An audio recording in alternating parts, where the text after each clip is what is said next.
Saya Ilsya. Hai, saya Raisa Saranova. Halo, saya Tata. Hai, saya Yuyun. Halo, saya Sasa. Beauty privilege atau hak istimewa kecantikan.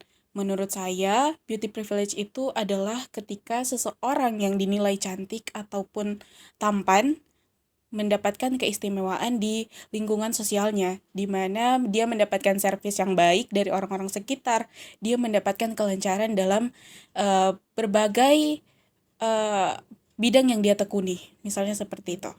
Menurut saya, beauty privilege seperti keuntungan yang dimiliki oleh seseorang karena ia memiliki tampang yang cantik dan rupawan. Nah, karena ia memiliki tampang cantik dan rupawan, ia lebih sering diperlakukan lebih baik dan lebih sering dihargai dibandingkan yang tidak memiliki beauty privilege itu sendiri. Menurut saya, beauty privilege itu adalah di mana kita sebagai perempuan diuntungkan di sosial atau di lingkungan kita sebagai seseorang yang mempunyai kecantikan. Menurut saya, beauty privilege ini adalah mereka yang secara beruntung memiliki kondisi fisik yang sesuai dengan standar kecantikan. Nah, mereka ini cenderung mendapatkan hak istimewa dan juga perlakuan yang baik di lingkungan sekitar mereka. Menurut saya, beauty privilege adalah fenomena di mana orang yang lebih cantik atau menarik sering mendapatkan keuntungan, baik dalam berbagai aspek kehidupan sosial, baik dalam dia berkomunikasi dan juga dalam karirnya. Kemudian beauty privilege juga bisa memperoleh keuntungan dibanding orang yang tidak menarik. Ya, Ya, ya, Tidak. Tidak.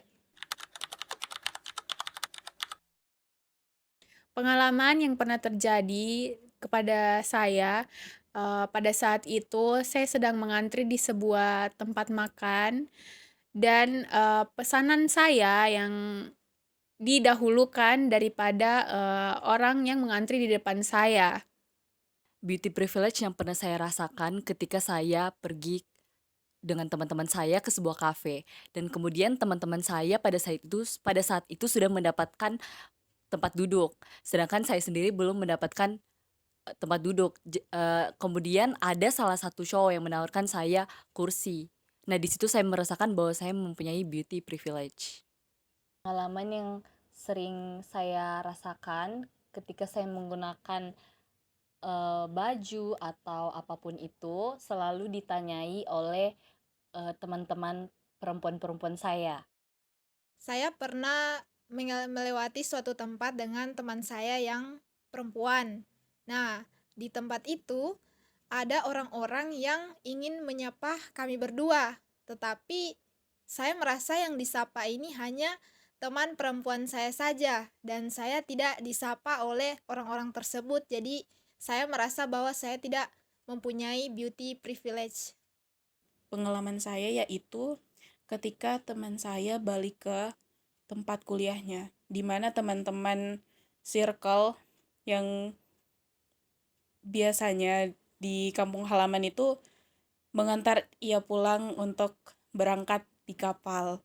Nah, sedangkan keesokan harinya saya yang berangkat, tapi ternyata tidak mendapatkan servis seperti itu, seperti teman saya yang sebelumnya. Tidak, Tidak. tidak. Ya, Ya, Secara emosional, saya juga menerapkan yang namanya self-confident, yaitu saya selalu percaya diri. Saya merasa dengan adanya pengalaman beauty privilege yang pernah saya alami, saya merasa saya percaya diri saja dengan lingkungan di luar. Saya merasa cukup dengan diri saya sendiri, sesempurnanya seorang manusia pasti memiliki kekurangan. beauty privilege ini bisa mempengaruhi emosi dan juga pikiran. Seperti halnya saya yang kurang mendapatkan perlakuan dari orang-orang sekitar, akhirnya saya merasa tidak percaya diri lagi pada saat keluar ataupun bertemu dengan orang-orang di sekitar saya. Saya merasakan adanya tekanan emosi di mana saya merasa bahwa ketika bertemu dengan orang yang baru saya temui kembali, mereka bertanya kayak, kenapa makin berisi, kenapa eh, ini timbul jerawat, kenapa adanya perubahan-perubahan dalam diri saya, terutama pada fisik.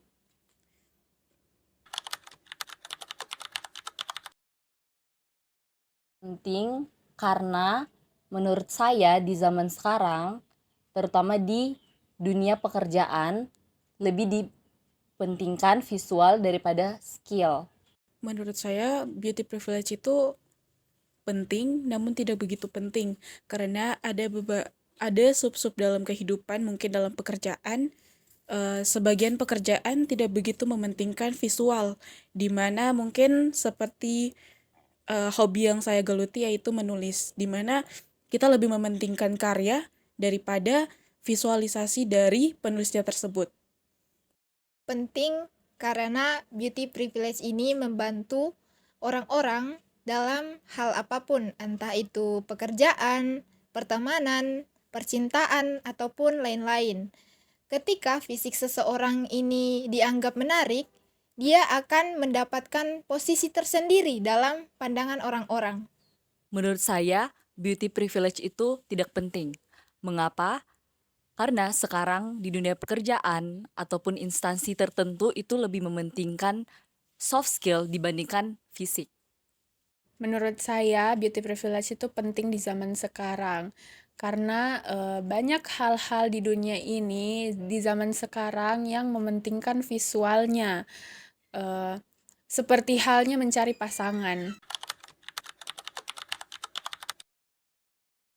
Pesan dari saya adalah beauty privilege memang sangat menguntungkan, tapi kita tidak boleh berfokus pada itu saja karena kita bisa meningkatkan lagi kemampuan kita di dalam bidang lain selain mengandalkan hanya beauty privilege saja.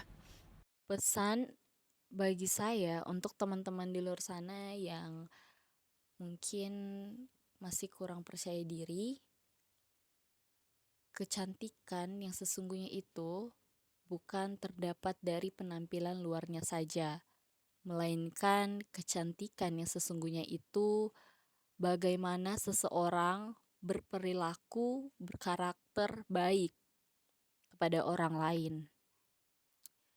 Everyone has a beauty, but not everyone sees it. Semua orang itu mempunyai kecantikan, hanya saja mereka tidak melihat itu, teman-teman. Pesan dari saya, penting menghargai keragaman kecantikan dan menilai orang berdasarkan kemampuan dan kepribadian mereka.